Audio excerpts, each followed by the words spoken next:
자, 인사할게요. 네, 반갑습니다. 네. 자, 오늘은 이제 지난 시간에 이어서 축척 변경 살펴보도록 할게요. 항상 이야기하지만 전체적인 체계 잡는 거 아주 중요하다라는 거 다시 한 말씀 드리고요. 우리가 토지의 이동, 그죠? 토지 이동의 사유가 몇 가지가 있다? 11가지. 11가지 사유 암기되어 있어야 됩니다.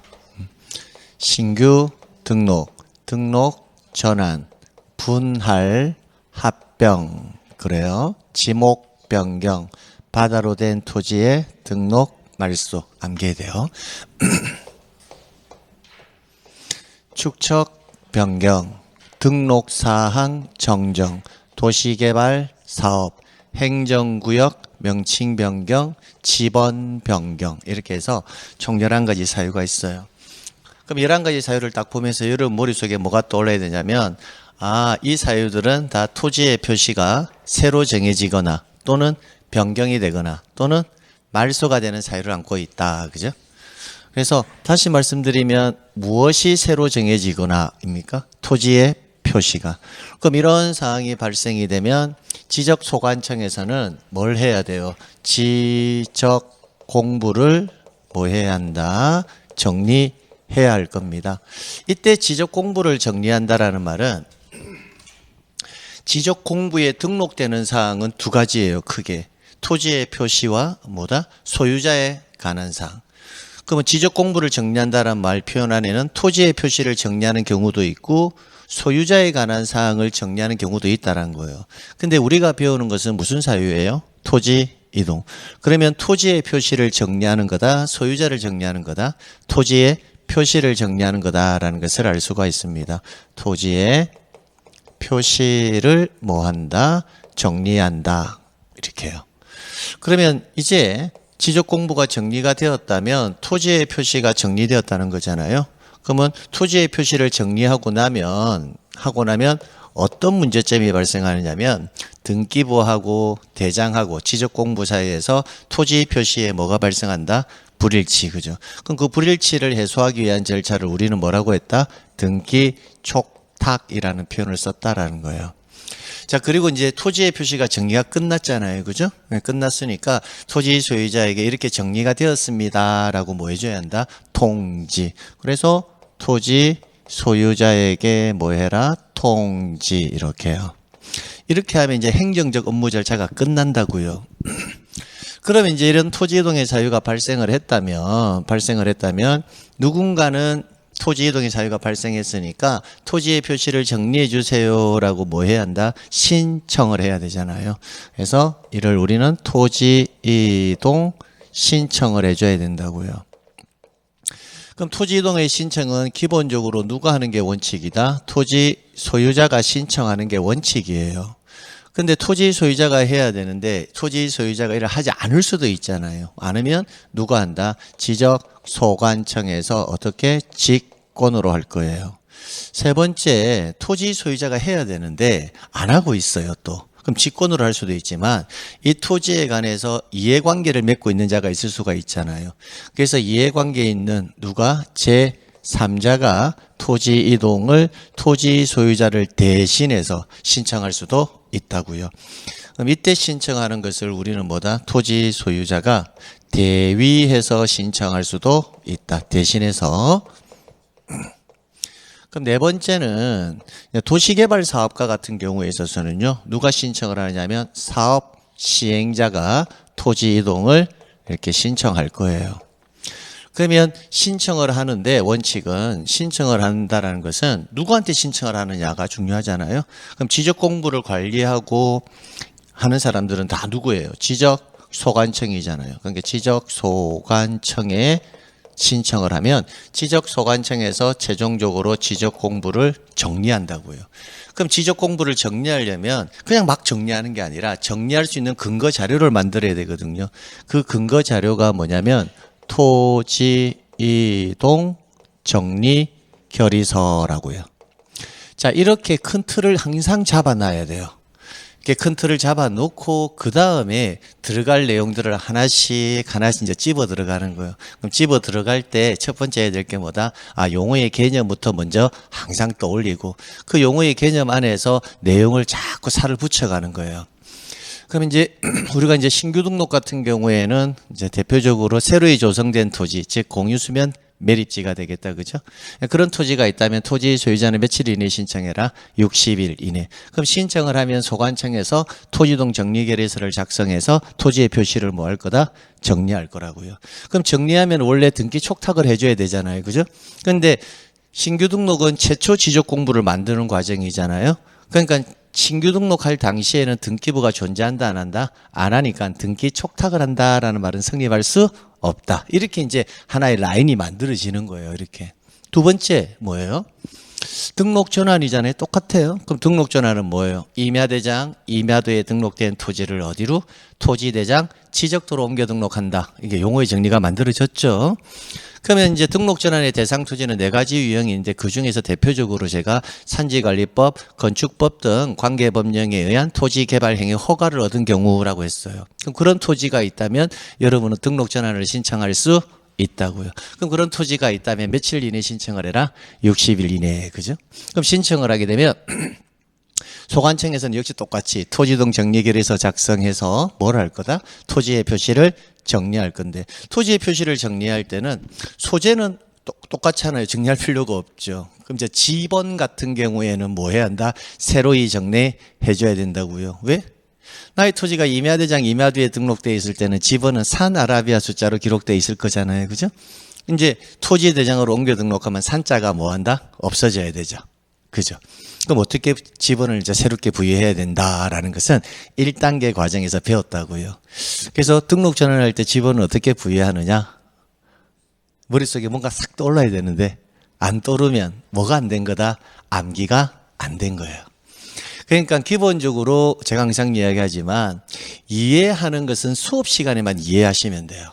시험장에서는 뭐가 필요하다? 암기된 것을 그대로 적용해서 문제 푸는 게 중요하다고요.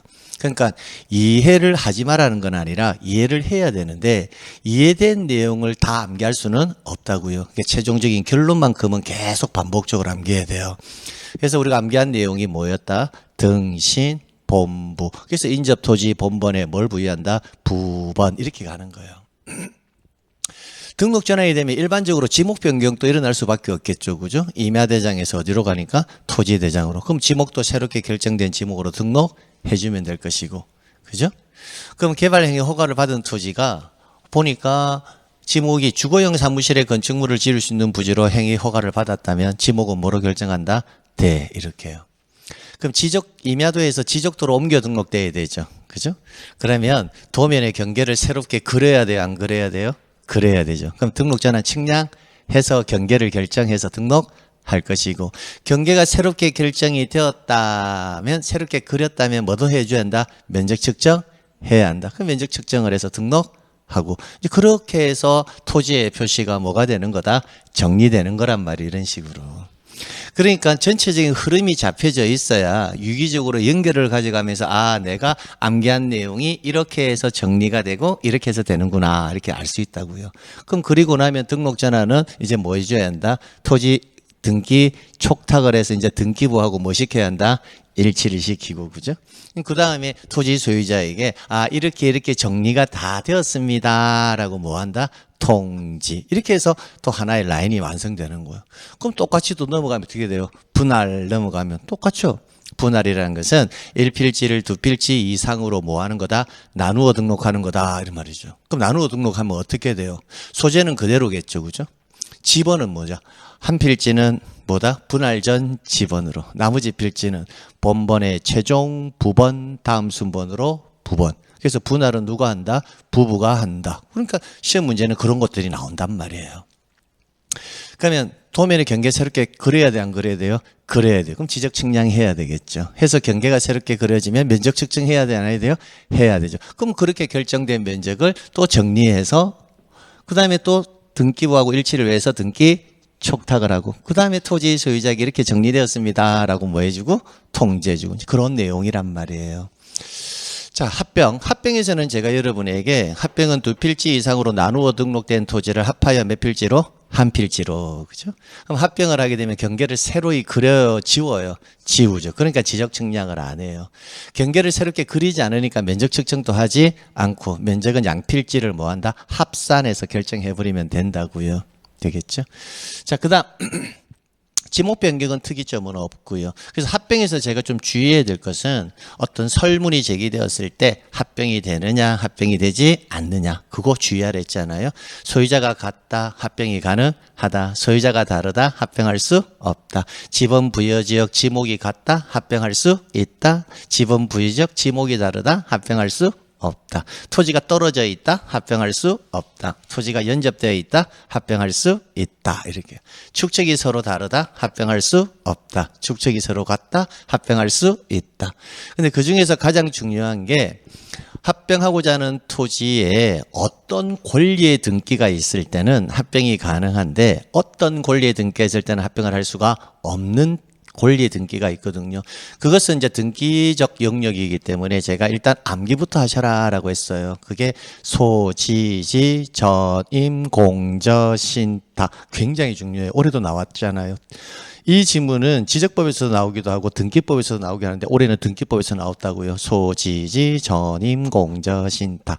이때 지역권에서는 승역지 지역권이라는 거, 공동저당은 창설적 공동 저당이고 신탁 등기는 동일한 내용의 신탁 등기. 얘네들이 있을 때는 합병이 가능하다. 얘네들을 제외한 나머지 권리의 등기가 있을 때는 합병을 할 수 없다. 그렇게 정리를 했고요. 자, 그다음에 지목 변경은 큰 게 없죠. 왜냐하면 지목 변경은 지목을 변경해서 등록하는 거니까 측량을 안 하잖아요. 그럼 경계와 면적과 관련되는 부분이 없기 때문에 지문이 그렇게 다양성이 없습니다. 바다로 된 토지의 등록 말소는 좀 중요하다라고 했죠. 제가 작년에 바다로 된 6개 중에서 거의 시험 문제 안 나오는데 나온다면 35회 시험 때 합병이 나왔으니까 36회 때는 나올 만한 게 없지만 굳이 나온다면 바다로 된 토지의 등록 말소가 나올 가능성이 높다라고 했거든요. 근데 작년에 안 나왔어요. 근데 여기서 막 6개 중에 또 나온다면 아마 바다로 된 토지의 등록 말소가 그나마 여러분에게 제시할 만한 지문들이 있다라는 겁니다. 그래서 토지가 바다로 되었잖아요. 그럼 등록을 말소해야 되는데 그럼 소관청은 토지 소유자에게 뭐하고 통지를 하고 그럼 통지받은 날로부터 90일 이내에 등록을 말소 신청해요. 그럼 지형 변화 등으로 바다가 토지로 다시 될 수도 있거든요. 그럼 이때는 회복 등록할 수가 있는데 회복 등록은 지적 소관청에서 직권을 하는 것이지 토지 소유자가 신청해서 하는 것은 아니라는 거. 정리가 끝나고 나면 원래 토지 소유자에게 통지를 해주는 게 맞죠. 그죠? 근데 이때는 다 토지 소유자에게 정리 후에 통지를 하는데 바다로 된 토지의 등록 말소는 그게 누가 들어간다? 공유수면 관리청도 들어간다라는 거. 그거 하나가 좀 특이점입니다. 자, 그 다음에 제가 이제 축척 변경하고요. 그 다음에 이제 축척 변경, 그죠? 축척 변경하고 등록사항 정정 얘네들은요. 제가 작년이든 재작년이든 항상 이야기해요. 축척 변경과 등록사항 정정은 반드시 나온다. 반드시 나오는데 두 문제가 다 나올 수도 있고 두 개 중에 하나가 나올 수도 있다. 그래서 얘네들은 기본적으로 한 문제가 나오든 두 문제가 나오는데 통상 두 개가 다 나와요. 근데 작년에도 뭐다? 축척 변경 하나, 등록사항 정정 하나 이렇게 나왔거든요. 그 이유가 있어요. 암기할 분량이 좀 많거든요. 그렇기 때문에 출제위원이 토지동 파트에서는 항상 이 두 가지를 신경 써서 냅니다. 특히 등록사항 정정에서는 여러분이 생각해야 될 게 뭐예요? 직권정정 사유가 1순위라고 있죠. 다르게 뭐다? 잘못 들어가면 일단 직권정정 사유가 될 개연성이 높다. 근데 그걸 암기해서는 안 되고 그 앞에 들어가는 명사적 단어적 내용을 암기해야 한다. 그 내용을 암기할 때는 순서를 잡아서 암기할 필요는 없다. 생각나는 대로 암기하면 된다. 토지동 정리 결의서 작성 또는 재약성 당시 지적 측량 성과와 면적의 증감 없이 등록 사항이 면적 환산이 이런 단어가 들어갔을 때 다르게 잘못이 나오면 직권정정 사유다. 이렇게 정리하시면 돼요. 자, 그 다음에 경계의 정정으로 인접 토지 경계를 정정을 하잖아요. 경계를 정정하면 인접 토지 소유자 사이에서 면적의 문제가 발생을 해요. 그럼 인접 토지 소유자의 뭐에 의해서 승낙서에서 이를 정정해야 되고 이때는 등록사항 정정, 측량 성과들을 첨부한다. 이렇게 정리했고요. 만약에 소유자 표시를 정정을 해야 되잖아요. 그럼 소유자 표시를 정정을 할 때는 소유자는 항상 뭐다? 권리관계죠. 그럼 권리관계의 기준은 뭐다? 등기부. 그래서 소유자에 관한 사항은 항상 등기와 관련되는 첨부 서면에 의해서 이를 정리하고 정정한다. 뭐 그런 내용들 정리하시면 됩니다. 도시개발 사업요. 그럼 도시개발 사업과 같은 경우에 있어서는 신고와 신청의 개념, 사업이 끝났다 그러면 뭐 해라? 사업이 끝났어요 라고 뭐 하라? 신고하는 거고. 그 다음에 토지 이동 신청은 보세요. 토지 이동 신청은 뭐 하라고 하는 거예요? 지적 공부를 뭐 해달라? 정리해달라고 하는 거죠. 그래서 신고라는 것은 사업이 끝났다라는 것을 알려주는 절차. 신청이라는 것은 지적 공부를 뭐 해달라? 정리해달라는 절차. 그래서 토지 이동 신청은 별도의 기간은 정해져 있지 않다. 신고는 며칠? 15일. 그죠? 이렇게. 그러면 환지를 수반할 경우에는 신고로서 신청에 가름한다. 토지동의 시기는 공사가 뭐가 된 때? 준공된 때. 이 정도 기본적으로 알고 가시면 돼요. 근데 도시개발 사업에서는 제가 주의해야 될 게 뭐냐면 도시개발 사업 등이라고 했잖아요. 그럼 등 안에 많은 사업이 들어간단 말이에요. 그럼 사업자 들어가면 다 무슨 사업이다? 도시개발 사업. 단 하나 딱 기억해야 될 게 지적 재조사 사업은 여기에 들어가지 않는다라고 말씀드렸습니다. 행정구의 명칭 변경과 지번 변경은 따로 지문을 볼 만한 게 없습니다. 그래서 지번 변경과 같은 경우에는 어디에서 학습을 했다? 지번에서 학습을 했습니다. 하나의 지번 부여 지역 내에 지번이 처음에는 순차적으로 부여되어 있었을 건데 분할 합병 등으로 지번이 순차적으로 부여되어 있지 아니하면 소관청에서는 그 지역의 지적 공부를 관리하기가 어려워져요. 그래서 기존 지번 다 없애버리고 새로이 지번을 부여하는 것을 뭐라 한다? 지번 변경. 이렇게 해서 정리했고요. 자, 그래서 이제 오늘 이제 뭘 정리할 거다? 축척 변경을 이제 한번 정리를 해본단 말이에요. 그래서 지금 제가 말씀드리는 내용들이 있잖아요. 이 내용들을 반드시 여러분이 이 과정에서 11월, 12월 과정에서 마무리를 하셔야 돼요. 이 과정을. 그래야 1, 2월 달에 갔을 때 이 틀 안에서 뭐 한다? 지문을 자꾸 집어 들어간단 말이에요. 그래서 어느 정도의 기본 틀이 안 잡혀져 있으면 공부가 자꾸 하면 할수록 있잖아요. 내가 공부하는 양이 자꾸 늘어나는 게 정상일까요? 줄어드는 게 정상일까요? 공부를 지속적으로 계속을 하다 보면 줄어드는 게 정상이거든요. 근데 대부분 수험생들은 공부의 양이 자꾸 늘어나요. 왜냐하면 누적되어 있는 첫 번째 거를 하지 않으니까 1번이 있고 2번이 있고 3번이 있을 거잖아요. 그러면 내용이 1번 내용이 정리가 다 되어 있으면 2번만 추가하면 되잖아요. 그럼 2번은 1번보다 양이 적거든요. 근데 1번, 2번이 다 있으면 3번 가야 되잖아요. 그럼 3번은 2번보다 양이 적거든요. 그럼 공부하는 양이 자꾸 줄어들어야 되는데 우리는 자꾸 공부량이 늘어나는 경향을 가져가요. 그럼 늘어나면 어떻게 되느냐? 지쳐버린다고요. 왜냐하면 이만큼 늘어나 버리면 힘들잖아요. 근데 초반에 할 때 이 정도를 뭐 했다? 내가 필수 암기사항들 체계 잡아놓고 암기를 해놨으면 이 안에다가 내용을 조금씩 추가해서 넣기만 하면 되는데 이걸 애초부터 안 해놓으니까 자꾸 시간이 지나면 지날수록 양이 자꾸 늘어나는 느낌이 든다고요. 우리 오늘 몇 번째 본 거죠? 여러분하고 저하고? 네 번째 본 거거든요. 제가 첫 주차 오리엔테이션 할 때 여러분하고 저하고 몇 번 보면 여러분 시험장 간다고 했어요. 44번 보면요. 44번. 이제 4번 벌써 10% 본 거예요. 금방이잖아요. 그러니까 1년이라고 생각하면서 학습하시면 안 돼요. 각 과목별로는 1년이 아니거든요. 각 과목별로는 뭐다? 이제 44번인데 4번 봤으니까 각 과목별로 이제 여러분 몇 번 보면 40번 보면 뭐 한다? 시험장 가는 거예요. 그럼 각 교수들 이제 남은 게 몇 분 남았다고요? 40번이잖아요. 40분 안에 6과목을 뭐 해야 한다? 내용도 알고 암기도 하고 그 암기된 내용을 가지고 문제에 적용시킬 수 있어야 되고 적용된 걸 가지고 OX를 판단할 수 있는 수준까지 끌어올려야 된다고요. 그러니까 1년 남았다 생각하면 좀 천천히 해야 되겠다는 생각이 들거든요. 그렇게 마인드 가지지 마시고 각 과목별로 이제 몇 번 남았다? 40번 남았구나 라고 생각하면 생각이 좀 달라질 거예요. 이게 막 눅눅한 기간이 아니라는 것을 알 수가 있습니다. 자, 그래서 축척 변경을 가볼 건데요. 자, 축척 변경은 좀 틀을 잡고 가야 돼요. 저쪽으로 잠시만 보면 우리가 축척 변경에서 오늘 저랑 뭘 좀 하셔야 되냐면 축척 변경에 있어서는 첫 번째가 이제 첫 번째 시험 문제가 나오는 게 뭐냐면 일단 축척 변경과 관련되는 숫자가 있어요. 숫자. 이게 1순위예요. 1순위. 그럼 2순위가 뭐냐면 축척 변경 위원회예요. 3순위가 뭐냐면 축척 변경에 관한 일반론이에요. 일반론. 근데 항상 이게 1순위, 2순위, 3순위가 정해져 있잖아요. 그죠? 그러면 여러분은 제가 조금씩 건들 거예요. 숫자는 오늘 다 정리해야 돼요. 숫자는 오늘 다 일단 정리를 다 해야 돼요. 그리고 위원회와 일반론은 일부 필수 지문들만 내가 정리를 해드릴 거예요. 그래서 오늘 축척 변경의 지문이 굉장히 많거든요.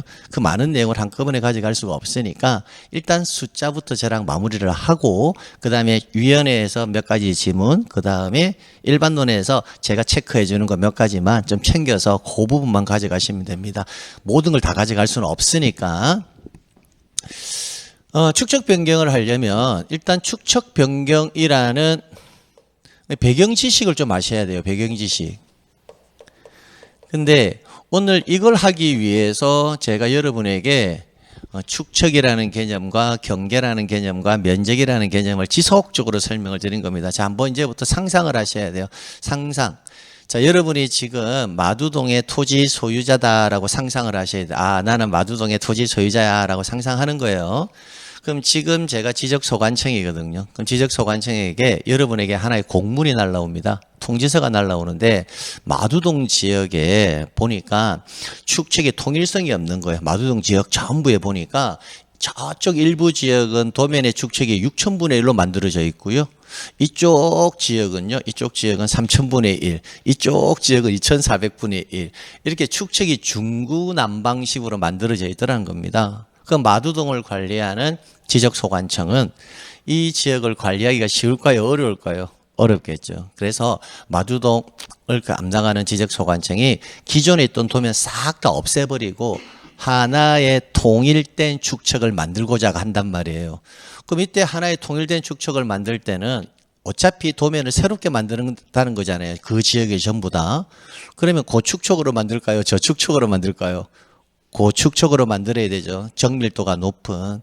이렇게 통일성이 결여되어 있을 때 하나의 고축척으로 만들고자 할 때 하는 게 축척 변경이에요. 여기서 첫 번째 생각이 뭐다?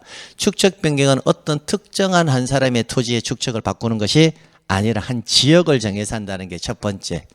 그럼 축척 변경을 하기 위해서는 몇 가지 요건이 있습니다. 그 지역에 보니까 도면의 정밀도가 너무 떨어져 있을 수도 있잖아요. 그럼 관리하기가 어려우니까 다 없애버리고 그걸 뭘 하고자 한다? 고축척으로 하고자 할 때도 축척 변경을 합니다. 그리고 지적소관청의 관리의 필요에 의해서도 축척 변경을 해요. 근데 그런 내용들은 일단 우리 시험하고는 크게 관련이 없거든요. 아, 그냥 축척 변경이란 것은 정밀도가 떨어진 것을 높이려고 하는구나. 또는 통일성이 없는 것을 통일화시키기 위해서 하는구나. 이 정도의 느낌. 그 다음부터가 이제 문제라고요. 그렇게 지적소관청에서 축척 변경을 하겠습니다라고 여러분에게 통지서가 날라오면 그 통지서를 받아볼 거잖아요. 그럼 여러분들은 토지 지주들이죠. 그죠? 소유자들이잖아요. 그러면 여러분은 그 받고 나서 하는갑다 이런 느낌일까요? 축척을 변경한다고? 축척을 변경하면 저 축척에서 뭐로? 고축척으로 바꿀 건데 그러면 어떤 문제가 생길까라는 것을 여러분이 학습을 통해서 이미 익혔으니까 한번 생각해 볼 필요가 있다는 거예요. 나의 토지가 저축척에서 뭐로 간다?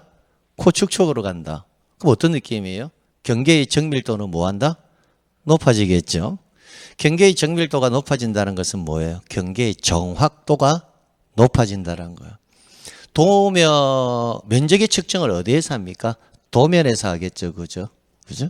그럼 경계의 정밀도가 높아진다. 경계의 정확도가 높아진다. 그럼 그 도면에서 면적을 측정한다. 그 면적의 오차값도 뭐한다? 적어진다. 그럼 기존에 여러분의 축척은 저축척이었고 지금 무슨 축척으로? 고축척으로 바꾸면 경계의 정밀도는 뭐한다? 높아진다. 경계의 정확도가 높아진다. 경계의 오차는 줄어든다. 그 안에서 면적을 측정하면 면적의 오차도 줄어든다. 면적의 정확도가 높아진다. 그럼 기존에 내가 가지고 있었던 저축척의 도면에서 산출한 면적하고 고축척인 도면에서 산출한 면적은 미세하지만 차이가 발생할까 안 할까? 한다. 그럼 그 면적은 늘어날 수도 있고 줄어들 수도 있고. 지금까지 제가 설명한 이 알고리즘이 우리가 공부를 하면서 지적법에서 이 공부를 하면서 이 알고리즘을 모르면 진짜 공부하기가 어려워져요. 그래서 지금 제가 설명드린 축척이 달라졌다. 저축에서 고축 달라졌다. 경계의 정확도가 달라졌다. 그 면적값도 달라졌다. 미세한 차이가 발생한다. 이 알고리즘을 모르겠으면 그냥 암기라도 하셔야 돼요. 암기라도. 그러면 이제 어떤 느낌이에요? 내 토지의 면적이 뭐 할 수도 있다. 늘어날 수도 있고 내 토지의 면적이 줄어들 수도 있다. 그렇게까지 생각이 미쳐요, 안 미쳐요? 미치죠. 그까지 생각이 들어야 돼요. 그게 이게 학습이 된다고요. 그러면 나의 면적이 늘어날 수도 있고 면적이 줄어들 수도 있다는 개념이거든요. 늘어나는 게 좋아요? 줄어드는 게 좋아요? 늘어나는 거. 그러니까 어떤 문제가 발생하냐면 늘어나면 와 이건데 줄어들면 이거잖아요. 그죠? 그러니까 이런 문제들을 행정적 업무를 절차를 할 때 복불복식으로 업무를 처리할 수가 없으니까 토지이동 사유 중에서요. 토지이동 11가지 사유 중에서 토지 소유자들의 동의를 받아서 지적 공부를 정리하는 경우는 없어요. 근데 축척 변경만큼은 어때요? 토지 소유자들의 동의가 필요하다는 느낌이 좀 들죠. 내 면적이 늘어날 수도 있고 줄어들 수도 있으니까. 그럼 토지 소유자들이 동의를 구할 때는 근거가 있어야 될 겁니다. 기본적으로 토지 소유자들의 마음을 동하게 할 수 있는 부분. 축척 변경을 하면 면적이 늘 수도 있고 줄 수도 있지만 줄어들게 되면 손해를 입게 되잖아요. 그럼 손해 부분에 대해서는 지적소관청에서 보상을 해주겠습니다. 이렇게 이야기를 해야 되고 늘어나면 측량이라는 기술에 의해서 법정 면적이 뭐한다? 늘어났으니까 늘어난 만큼 일정한 금액을 소관청에 납부하셔야 됩니다. 이런 절차가 있어야 되겠죠. 그걸 청산 절차라고 한다고요. 기본적으로. 그래서 축척 변경은 기본적으로 청산 절차에 숫자가 다 모여 있어요. 그러니까 결론은 어떤 느낌이에요? 지적법을 우리가 공부를 해오면서 그냥 일반적인 암기사항도 있는데 대부분 출제인이 문제를 내는 규정들은요. 대부분 민감한 것들은 뭐 하고 있다? 경계와 뭐다? 면적이 민감할 수밖에 없잖아요. 그죠? 소재를 바꾼다 해서 여러분 인생이 달라지는 거 아니거든요. 그렇잖아요? 근데 경계가 달라지거나 면적이 달라지면 문제가 발생한다고요. 그래서 기본적으로 법조문이 가장 지적법에서 많이 포함되어 있는 게 뭐다? 경계와 면적과 관련되는 부분이에요. 왜? 이거와 관련이 되니까. 자, 그래서 축척 변경에 일단 숫자부터 지금부터 정리할 건데 숫자는 어떻게 정리할 거냐면 먼저 선 암기부터 하고요. 우리는 숫자를 체크하러 갈 겁니다. 지금까지 했던 이야기 어느 정도 이해는 가시죠? 그 배경 지식을 가지고 있어야 돼요. 그래서 이제 숫자를 한번 정리해 보면 숫자는 20, 30, 15, 20, 6, 6, 1, 1, 3분의 2, 2분의 1, 5일 전까지, 그 다음에 전원. 지금 제가 보고 있는 이 내용들이 우리 축척 변경에서 나오는 숫자들이거든요. 숫자. 그래서 기본적으로 여러분은 어디까지는 일단 여기까지. 얘네들은 차후에 가져가도록 하고 2030, 1520, 66, 11, 3분의 2, 2분의 1. 그래서 한 번만 같이 한번 읽어볼래요? 2030, 1520, 66, 11, 3분의 2, 2분의 1. 그래서 축척 변경 처음에 공부할 때는요. 축척 변경 시험 문제가 나오면 항상 2030, 1520, 66, 11, 3분의 2, 2분의 1 적어놓고 문제 푸는 게 좋아요. 그래 놓고 그 다음에 뭘 해야 되느냐? 내가 이 숫자들이 어떤 내용에 들어가는 숫자들인지를 스스로 자꾸 생각을 해봐야 돼요. 스스로 자꾸 생각. 그럼 저 같은 경우는 다 알고 있겠죠. 그럼 어떻게 해봤냐면 이걸 적어놓고 여러분이 20일이 뭐지? 30일이 뭐지? 이제 이런 내용들. 제가 빠르게 한번 먼저 읽고 책을 보면서 설명을 드릴게요. 축척 변경을 시작하려면 시행 공고를 해야 됩니다. 그게 20일 이상 시행 공고를 합니다. 축척 변경 마두동에서 시작하겠습니다라는 시행 공고는 20일 이상. 그럼 시행 공고를 하고 나면 이제 고축척으로 뭐 한다? 측량을 해야 되잖아요. 하려면 실제 현황에 맞는 경계선을 고축적으로 측량을 해야 될 거예요. 그래서 토지 소유자들한테 당신들이 현재 점유하는 부분에 뭘 설치해라? 말뚝 설치하란다고요. 여기까지가 내 토지입니다. 이렇게 해요. 그 현황을 그대로 공시해야 되니까. 그래서 그 말뚝을 우리는 경계점 표지라고 합니다. 그 경계점 표지를 설치하라고 의무로 부과합니다. 그게 30일 이내에 설치하라는 거예요. 그럼 설치하면 그걸 기준으로 뭘 할 거다? 측량을 해요. 측량. 그럼 저 축척이 뭐로 될 거다? 고축척으로 봐지면 경계와 좌표와 면적이 새롭게 결정될 거거든요. 경계와 좌표는 같은 개념이니까. 그럼 새롭게 결정이 되면 축척 변경 측량을 하기 전 면적과 측량 후 면적의 차이가 발생할 거라고요. 그럼 그 차이 면적에 대해서 청산을 해야 돼요. 그럼 청산을 할 때는 각각의 토지 소유자들이 갖고 있는 제곱미터당 가격은 필지마다 다 다를 거잖아요. 그죠? 그럼 그 제곱미터당 가격을 결정을 먼저 하고 감소된 면적에다가 그 제곱미터당 가격을 곱하면 뭐가 만들어진다? 청산금이 만들어지거든요. 그럼 청산금이 산정되었습니다라고 공고를 해야 되는데 그 공고가 며칠 이상? 15일 이상입니다. 그런데 공고를 하고 나서 또 토지 소유자에게 개별적으로 납부고지 수령 통지를 해주거든요. 그걸 며칠 이내? 20일 이내. 그럼 납부는 언제까지 해라? 6월. 수령 또 몇 월? 6월. 그 다음에 이의신청. 나 이거 금액이 왜 이렇게 많아요? 왜 이렇게 적어요? 이의신청을 할 때는 몇 월? 1월. 이의신청에 심의 의결을 해야 되거든요. 몇 월? 1월. 이렇게요. 그 다음에 금방 토지 소유자들의 동의를 받아야 된다고 했잖아요. 축척 변경은. 그죠? 재산권의 문제가 발생하니까. 그때 토지 소유자들의 3분의 2 이상의 동의를 받아야 돼요. 그럼 축척 변경을 하면서 여러분 느낌이 어때요? 많은 문제점들이 발생할 것 같은 느낌이 좀 안 듭니까? 뭔가 문제가 많이 발생할 것 같아, 그죠? 그러면 토지 소유자들이, 마두등 지역의 토지 소유자들이 가령 5만 명이라 가정합시다. 문제가 발생할 때마다 토지 소유자들의 동의를 구할 수는 없잖아요. 그죠? 그래서 축척 변경을 진행하면서 많은 발생되는 문제점들이 발생하면 토지 소유자들을 대표하는 기관을 만들어야 돼요. 그 기관이 뭐다? 축척 변경 위원회예요. 그럼 축척변경위원회 구성안에는요, 토지 소유자들이 많이 들어가 있어야 토지 소유자들의 의사를 대표할 수가 있잖아요. 그래서 축척변경위원회는 5인 이상 10인 이내 위원으로 구성하는데 그 중에 토지 소유자가 몇 분이면 2분의 1 이상은 포함되어 있어야 한다. 이게 여기까지가 여러분이 시험장 가기 전까지 1순위로 암기될 사항들이에요. 1순위로. 자, 그럼 이제 이 내용들을 살피면서 제가 위원회와 일반론을요, 하나씩 체크 해드릴 거라고요. 그래서 한번 보면서 순서대로 따라오보는 겁니다. 한번 체크하러 가볼게요. 자, 일단 첫 번째. 자, 축척 변경이란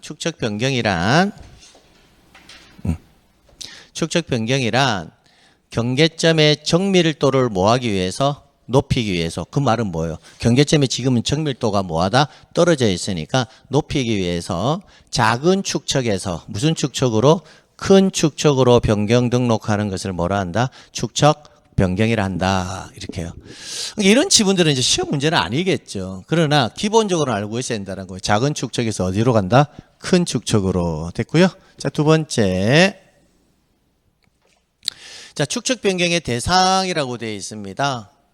지적소관청은 지적도가 이런 경우에 뭘 할 수 있다? 그 지역의 축척을 변경할 수가 있다고요. 그래서 다 암기할 필요는 없고요. 잦은 토지 이동으로 1필지의 규모가 작아서 소축척으로는 지적 측량 성과의 결정이나 토지에 따른 정리를 하기가 곤란하다. 그 말은 뭐예요? 소축척으로는 이 말이 키워드죠. 소축척이라는 것은 뭐다? 정밀도가 뭐다? 떨어져 있는 축척으로는 정리를 할 수가 없으니까 뭐로 하겠다? 고축척으로 바꾸겠다는 거예요. 그래서 이걸 한마디로 줄이면 정밀성 자체가 결여되어 있다라고 이해하시면 된다고요.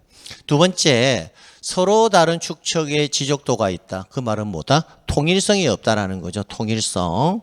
그래서 통일성 자체가 뭐가 되어 있다? 결여되어 있다. 그 다음에 관리를 위해서 필요하다고 인정하는 경우. 그러면 축척 변경의 대상 토지 이 세 가지는 기본적으로 정답의 결정 요소로 내주지는 않고 그냥 사이드 지문으로 지분 채울 때 한 번씩 내줄 수 있는데 거의 나오지는 않습니다. 그래서 한마디로 여러분이 보실 때는 정밀도가 뭐다? 떨어져 있다든지 통일성이 없다면 그 지역의 도면을 싸그리 없애버리고 새롭게 고축척으로 축척을 바꾸겠구나라는 생각만 가지시면 됩니다. 그 아래 이제 절차적 요건을 암기하셔야 된다고요. 그럼 절차적 요건을 보면 위 세 가지 중에서 한 가지를 충족할 거잖아요. 그럼 우리는 오늘 사례로 든 게 서로 다른 축척의 지적도가 있을 때 이걸 기준으로 했으니까 이런 경우가 발생한다면 첫 번째 해야 될 게 뭐다? 토지 소유자 몇 분의 몇? 3분의 2 이상의 뭘 얻어라? 동의. 그 다음에 동의를 얻고 나면 위원회에 뭘 거치고?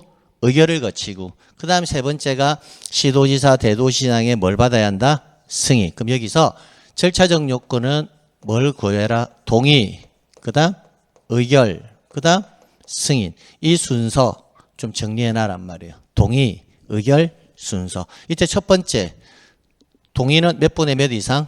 3분의 2 이상. 요거 암기해 두시라고요. 자, 그 다음에 자, 그 다음 자, 그 다음은 여기 이제 뒤에 내용 나중에 다 봐야 될 내용이지만 이제 승인이 떨어졌잖아요. 그죠? 그럼 승인이 떨어졌다면 이제 뭐 한다? 축적 변경 시작하겠습니다. 라고 이제 공고를 해야 된다고요. 며칠 이상 공고한다? 예, 20일 이상 뭐 해라? 공고해라. 라는 거예요. 자, 그럼 공고를 했잖아요. 그럼 공고를 하고 나면 이제 지상에 뭐 설치해야 한다? 말뚝 설치해야 된다고요. 말뚝. 뭐 설치해야 한다? 경계점 표지를 설치해야 된다고요. 며칠 이내, 30일 이내 경계점 표지를 뭐 해라? 설치해라 라는 거예요. 자, 그러면 이제 머릿속 상상하세요. 경계점 말뚝 설치되었어요. 그럼 설치되었으면 그걸 기준으로 이제 뭘 해야 한다? 측량을 해야 된다고요. 그 말뚝을 기준으로 보시게 되면 토지 소유자가 설치한 경계점 표지를 기준으로 새로운 축척에 의해서 면적 경계 좌표를 뭐 해야 한다? 정해야 한다. 말뚝 설치되었으니까 그걸 기준으로 뭐 해라? 측량을 해야 되잖아요. 해서 경계와 좌표와 면적을 새롭게 결정하라는 거예요. 그럼 여기서의 키워드는 뭐다? 면적이겠죠, 면적. 자, 그러면 축척 변경 측량을 하기 전에 여러분이 면적이 있을 거고 측량을 지금 했잖아요. 그죠? 했으면 그걸 기준으로 측량을 했으니까 새로운 면적이 나왔겠죠. 그 면적이 늘어날 수도 있고 면적이 뭐다? 줄어들 수도 있을 거잖아요. 그 면적이 늘어날 수도 있고 줄어들 수도 있으니까 늘어난 면적과 줄어든 면적을 대차 대조표 형식의 표를 하나 만들어야 될 거예요. 그래야 청산을 할 수가 있으니까. 그래서 측량이 완료된 때는 시행공고일 현재 지적공부상의 면적. 시행공고일 현재 지적공부상의 면적이 뭐예요? 축적 변경 측량하기 전의 면적이죠. 시행공고일 이제 면적이니까. 그 다음에 측량 후 면적을 뭐하여? 비교하여 그 변동사항을 표시한 뭘 만들어라? 지번별 조서를 작성해라 라는 거예요. 아, 그럼 축적 변경에서 지번별 조서라는 또 용어가 하나 나왔다, 그죠? 그럼 이제 축적 변경 파트에서 지번별 조서가 뭐예요? 이렇게 물어보면 용어 정의를 물어보면 아, 선생님 축적 변경 전의 면적하고 축적 변경 후 면적을 비교해서 만들어 놓은 대차 대조표 형식의 표를 지번별 조서라고 합니다. 이렇게 하면 된단 말이에요. 그럼 과거에 이걸 청산금 조서를 작성한다 해가지고 틀린 지문으로 나왔다고요. 그럼 그건 뭘 물어본 거다? 용어의 정의를 물어보는 거라고요. 용어의 정의. 그럼 지번별 조서가 작성되었잖아요. 그럼 지번별 조서라는 것은 달리 말하면 증감 면적 뭐다? 비교표가 만들어진다고요. 증감 면적 비교표가 뭐다? 지번별 조서라고요. 그러면 증감 면적에 대해서 이제는 뭘 해야 될 거다? 청산을 해야 될 거라고요. 그럼 가령 이제 하나 예를 들게요. 자, 17번지 필지 있잖아요. 17번지 필지 토지 소유자가 갑입니다. 축척 변경 전 면적, 후 면적이 있을 건데 전 면적이 15제곱미터였습니다. 하나의 그냥 예를 드는 겁니다. 근데 축척 변경을 하고 나니까요. 면적이 17제곱미터가 만약에 되었어요. 그 플러스 2제곱미터만큼 뭐 했다? 증가했다라는 것을 알 수가 있죠. 근데 18번지 토지 소유자 을인데요. 18번지 토지 소유자는 면적이 30제곱미터를 가지고 있었습니다. 근데 축척 변경 측량을 하고 나니까 25제곱미터로 줄어들었다고요. 그럼 이 사람은 마이너스 5제곱미터만큼 뭐 했다? 감소했다라는 것을 알 수가 있죠. 그래서 증감 면적 뭐가 만들어졌다? 비교표가 지금 만들어졌다는 걸 알 수 있죠. 이 표를 뭐라고 한다? 지번별 조서라고 한다고요. 그러면 갑이라는 사람은 면적이 늘어났으니까 면적을 늘어난 금액만큼 일정한 금액을 뭐 해야 됐다? 납부를 해야 될 거고요. 을이라는 사람이 면적이 줄었잖아요. 줄었으니까 이 사람은 일정한 금액을 뭐 해야 된다? 수령을 해야 될 거란 말이에요. 그러면 납부하고 수령하는 이 과정이 뭐다? 청산 절차라고요. 자, 그러면 갑은 얼마를 납부할 거냐라고 증감 면적, 즉 증가된 면적에 대해서 얼마를 납부할 거냐에 대해서 또 정리를 해줘야 되잖아요. 그러면 플러스 이만큼 늘어났으니까 2제곱미터당 곱하기 해가지고 2제곱미터당 가격이 있겠다, 그죠? 그럼 제곱미터당 가격이 만약에 10,000원이다라면 이 사람은 얼마를 납부하면 된다? 20,000원을 뭐 한다? 납부하면 되고. 근데 18번지 토지는요. 18번지 토지는 각각의 우리 토지마다 제곱미터당 가격이 같아요, 달라요? 다르잖아요. 그러니까 18번지는 5제곱미터 감소했죠. 그럼 마이너스 5 곱하기 제곱미터 가격이 이거는 5만 원이라면 5, 5, 25에서 25만 원을 이 사람은 뭐 하면 된다? 수령하면 되는 거고요. 그러면 이 제곱미터당 가격을 결정은 해야지만 우리가 청산금을 산정할 수 있을 거예요. 그래서 자, 지금별 제곱미터당 가격을 뭘 해야 될 거다? 결정을 해줘야 될 거란 겁니다. 그래서 증감 면적에 대해서 청산을 하고자 할 때는 축척변경위원회의 의결을 거쳐 제곱미터당 가격을 뭐 해야 한다? 정해야 된다. 아, 그럼 제곱미터당 가격의 결정은 누가 한다? 축척변경위원회에서 결정을 한다고요. 그러면 조사를 해야 될 겁니다. 각각의 토지, 여러분의 토지 소유자잖아요. 여러분의 토지의 제곱미터당 가격이 얼마인지를 누군가는 조사는 해야 될 거거든요. 그런데 조사는 누가 하느냐? 미리 조사한다라 있죠. 누가? 지적소관청이 뭐 하는 거다? 조사한다고요. 그래서 제곱미터당 금액의 조사는 누가 하고 지적소관청에서 하고, 그죠? 결정은 누가 한다? 축척변경위원회에서 한다는 겁니다. 자, 그 다음에 이제 증감면적의 지번별 제곱미터 금액을 곱하여서 청산금을 뭐 할 거고? 산정할 거고. 그럼 산정이 되었습니다. 그럼 산정이 되었다면 청산금을 뭐 한 때는 산정한 때에는 며칠 이상 15일 이상 일반인에게 공고하여 일반인이 열람할 수 있도록 하여야 한다. 15일. 자, 그러면 일반적으로 여러분이 일상생활을 하시다가요. 여러분 뭐 주민센터 있잖아요. 마두동 주민센터에 매일 출근해가지고 그게 공고사항 봐요, 안 봐요? 보는 사람 한 번도 없잖아요. 여러분 일어나서 동주민센터 가가지고 공고사항 본 적 있습니까? 없죠. 그럼 이렇게만 공고하는 것이 아니라 이거는 기본적인 요식행위고 하는 게 아니라 개별적으로 토지 소유자들에게 또 알려줘야 되잖아요. 이렇게. 그래서 청산금의 결정을 공고한 날로부터 며칠 이내 20일 이내 납부고지 수령 통지를 해준다라고요. 개별적으로. 자, 그러면 이제 여러분이 고지서를 받겠죠. 고지서를 받았다면 납부를 해야 되고 수령도 해야 되잖아요. 납부 고지 받은 날로부터 몇 월 이내? 6월 이내 납부를 하면 되고, 수령은 지적소관청은 수령 통지를 뭐 한 날로부터 청산금을 누구에게? 토지 소유자에게 뭐 하면 된다? 지급하면 된다고요. 자, 그런데 납부 고지 수령 통지를 받았는데 딱 보니까 내가 납부해야 될 금액이 왜 이렇게 많지? 내가 수령해야 될 금액이 왜 이렇게 적지? 이렇게 생각할 수도 있잖아요. 그럼 뭘 해라? 이의를 제기하라는 거예요. 그래서 이의가 있는 자는 납부고지 수령 통지가 있는 날로부터 1월 이내 소관청에 이의를 신청하라는 겁니다. 받은 날로부터. 그러면 이의 신청은 지적소관청에서 하는데 이의 신청이 있을 때는 또 몇 월 이내? 1월 이내 위원회 심의 의결을 거쳐서 인용 여부를 결재한 후 그 지체 없이 그 내용을 이의 신청에 통지합니다. 그러면 이의 신청은 누구한테 한다? 지적소관청에게. 몇 월 이내?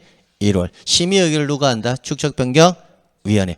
지금 어떤 느낌이에요? 지금 이렇게 쭉 내려오면서 의결한다, 결정한다 이런 표현들은 대부분 누가 하고 있습니까? 축척변경위원회에서 하고 있다는 걸 알 수가 있죠. 그 이유가 뭘까요? 이 축척변경의 절차들은 기본적인 배경지 시간에서 보면 뭔가 돈과 관련되는 내용들이 많잖아요. 중요한 사항에 대해서는 다 축척변경위원회에서 다 해야 된다는 거. 왜? 토지 소유자들의 의사를 가장 잘 반영을 해줘야 되거든요. 자, 그 다음.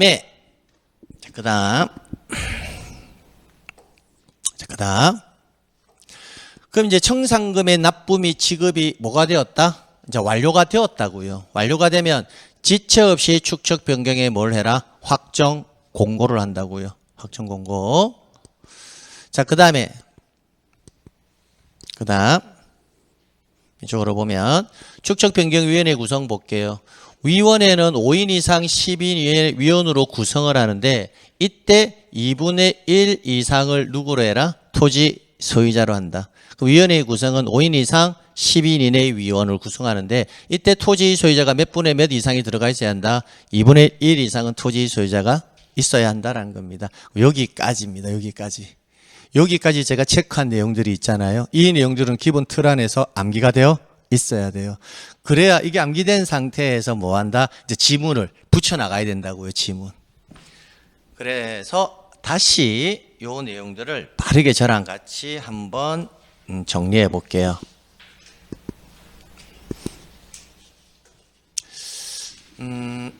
이쪽으로 봐요. 항상 축적 변경 공부할 때는 이 배경 지식부터 가져가야 돼요. 자, 빠르게 다시 한번 할게요. 한번 했으니까 빠르게 한번 하고 마무리할게요. 축적 변경은 특정한 한 사람 토지에 대해서 하는 거다. 한 지역을 정해서 한다. 지역을 정해서 한다. 저 축척에서 뭐로 간다? 고축척으로. 그럼 경계의 정밀도는 높아질 거고, 정밀도가 높아진다는 것은 경계의 정확도가 높아질 거고, 그 면적의 정확도도 높아진다. 그럼 기존 면적과 축척 변경 측량 후의 면적은 미세하게 차이가 발생할 것이고, 면적이 늘어날 수도 있고 줄어들 수도 있다. 이런 부분이 현상이 발생할 거다라는 생각을 일단 가지셔야 되고, 두 번째, 그럼 내 토지 소유권의 범위에 내 재산권의 범위가 달라질 수도 있겠네. 이렇게 말하면 생각이 들면 그래서 축적 변경은 토지 소유자들의 뭘 거치고 동의를 받고 위원회의 의결을 거치고 최종적으로 소관청에서 직권으로는 하겠지만 그냥 해서는 안 되고 개인 재산권의 범주가 높으니까 한 급 더 상급 기관에 뭘 받아라? 승인을 받아야 된다는 거예요. 그래서 시도지사 대도시장에 뭘 받는다? 승인을 받아야 된다고요. 자, 받고 나면 이제 축적 변경을 시작해야 되잖아요. 그럼 시행 공고는 며칠 이상? 20일 이상 이제 시작하는 거예요. 시행 공고는 며칠 이상? 20일 이상. 그럼 시행 공고가 되면 이제 토지 소유자들이 말뚝 설치해야 돼, 안 해야 돼? 해야 되지. 며칠 이내? 30일 이내. 설치하면 그걸 기준으로 측량해야 돼, 안 해야 돼? 측량해야 되겠지. 해서 경계와 좌표의 면적을 새롭게 결정할 것이고, 그럼 측량이 끝나고 나면 측량 전 면적과 후 면적은 차이가 발생할 것이고, 그럼 그 차이 면적에 대해서는 뭘 해야 된다? 청산을 해야 됩니다. 청산, 면적의 증감 처리를 해야 된다. 그 면적의 증감 처리를 하려면 누구는 면적이 얼마만큼 늘어났고 누구는 면적이 얼마만큼 줄어드는지를 비교하는 대차대조표 형식의 표를 만들어야 되는데 그 표를 뭐라고 읽는다? 지번별 조서. 그럼 지번별 조서를 만들고 그럼 지번별 조서의 증감 면적이 나타나 있겠죠. 그럼 그 증감 면적에 각각의 제곱미터 가격을 곱해서 청산금을 산정하는데 이때 이 제곱미터 필지별 제곱미터 가격의 조사는 누가 한다? 지적 소관청에서 하는데 결정은 누가 내린다? 축적변경위원회. 그럼 내려지게 되면 증감 면적 곱하기 제곱미터 가격하면 청산금이 산정될 것이고 그럼 산정이 되면 이렇게 산정되었습니다 라고 공고를 하는데 며칠 이상? 15일 이상. 또 개별적으로 알려주는데 납부고지 수령 통지는 며칠 이내? 20일 이내. 납부는 몇 월? 6월. 수령은 몇 월? 6월. 이의신청은 몇 월? 1월. 그게 심의 의결은 몇 월? 1월. 그럼 이렇게 해서 청산 절차가 다 끝났다면 축지체 없이 축적 변경 확정 공고를 하고 확정된 공고된 사항을 그대로 지적 공부에 이제 뭐 하면 된다? 정리를 하면 된다고요. 그리고 나서 이제 축적변경위원회와 관련해서는 축적변경위원회는 기본적으로 토지 소유자를 대표하는 기관이거든요. 그러니까 5인 이상 10인 이내 위원으로 일단 구성을 하는데 반드시 토지 소유자가 몇 분의 몇? 2분의 1 이상은 토지 소유자가 들어가 있어야 한다. 여기까지가 여러분이 정리해야 될 내용이라고요.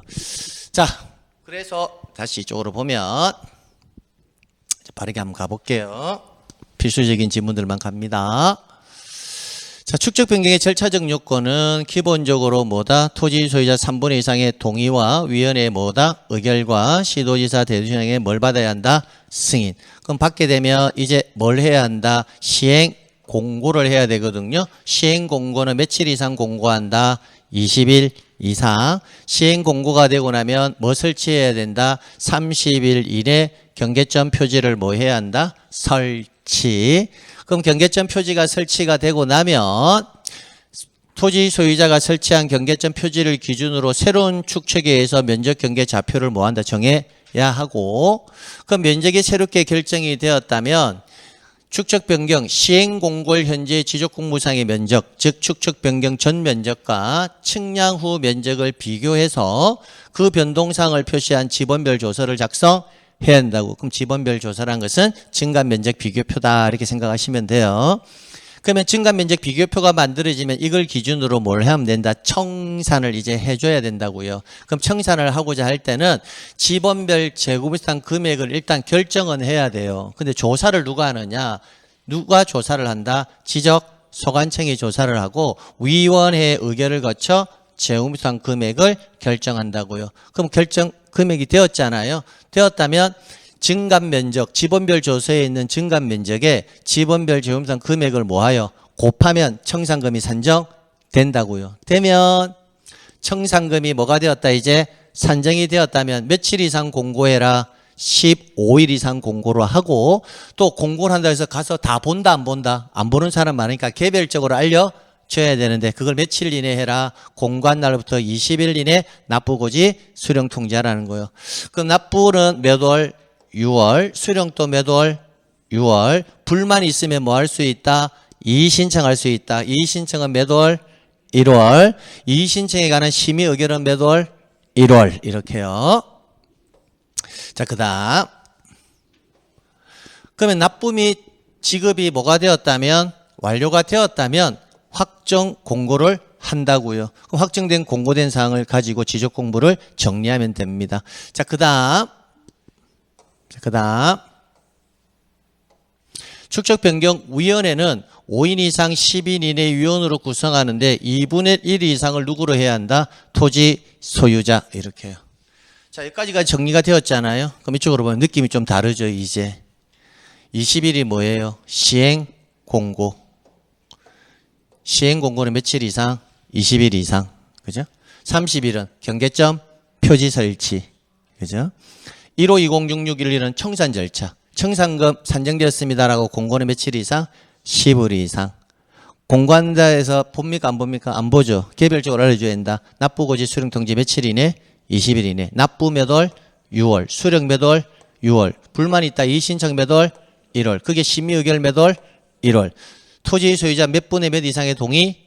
3분의 2. 동의, 의결, 승인 순서 함께 해놓고, 그다음에 토지 소유자 위원회는 5인 이상 10인 이내 위원으로 구성하는데 그중에 토지 소유자가 몇 분의 몇 이상? 2분의 1 이상. 여기까지만 일단 정리해 놓으란 말이에요.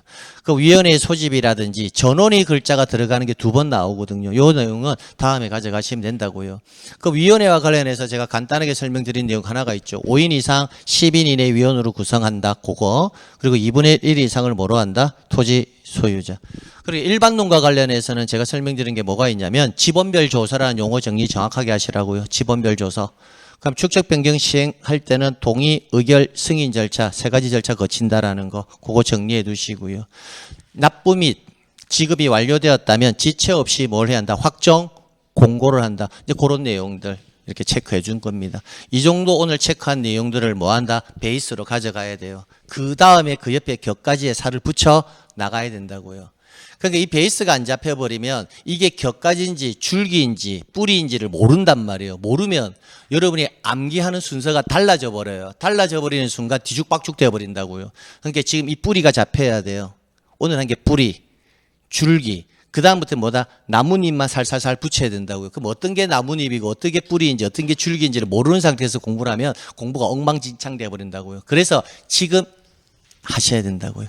선생님, 지금 제가 이걸 암기하더라도 내년에 선생님을 다시 1월 달에 볼 건데 그때 축척 변경에 왔을 때 이게 기억이 날까요? 이렇게 생각할 수도 있잖아요. 기억이 안 나겠지 당연히. 어떻게 오늘 했던 내용을 다시 들으려면 우리는 2개월을 또 기다려야 되는데 기억이 안 나죠. 그런데 우리가 밥을 먹잖아요. 그죠? 그럼 밥을 먹어요. 그럼 먹으면 나중에 또 배고파요 안 고파요? 고프죠. 그럼 또 밥을 먹죠. 공부가 똑같아요. 예를 들어서 이런 거 있잖아요. 선생님 밥 먹어봤자 시간 지나면 배고픈 거 똑같은데 저는 처음부터 안 먹을래요 그냥. 그럼 그 사람은 어때요? 죽어요. 나중에 배고픈 거는 똑같거든요. 근데 식사는 계속 해줘야 돼요. 그러니까 지금 밥을 안 먹잖아요. 나중에 배가 고파요. 고픈 거는 똑같은데 밥을 먹고 고픈 거랑 밥을 안 먹고 고픈 거는 나중에 시간이 지나면 어떤 차이가 발생한다. 한 사람은 사망의 길로 가고 한 사람은 생명이 계속 유지되는 길로 간다고요. 공부가 이와 똑같아요. 나중에 잊어버릴 건데 뭐 지금 미리 암기해서 뭐예요? 그게 아니라 지금 안 먹으면 나중에 죽는다고요. 그래서 나중에 잊어버린다 하더라도 지금 뭐 한다? 암기해놔야 된다고요. 그래야 다음 순환에 왔을 때 또 배가 고프잖아요. 잊어버렸잖아요. 그럼 또 다시 밥을 먹는다고요. 그러면 그 암기가 좀 더 계속 단단해지고 계속 뭐 해야 한다? 시험장 가기 전까지 공부를 반복 학습해야 된다고. 반복. 한 것도 하고 한 것도 하고 한 것도 하고. 그래서 항상 반복이 기적을 낳아요. 반복이. 지겹도록 계속 반복하는 겁니다. 그래서 오늘 일단 이 부분은 머릿속에 뭐 하셔야 한다? 암기해 놓으셔야 된다고요. 이거 하나 가지고요. 지금 우리 축적 변경 하나 가지고 1시간 강의했어요. 1시간. 그 말이 뭐다? 그만큼 중요하다라는 거 아니겠습니까? 자, 잠시 쉬었다가 이제 우리는 뭐다? 토지 이동 신청으로 넘어가도록 하겠습니다. 좀 쉬었다 갈게요. 네.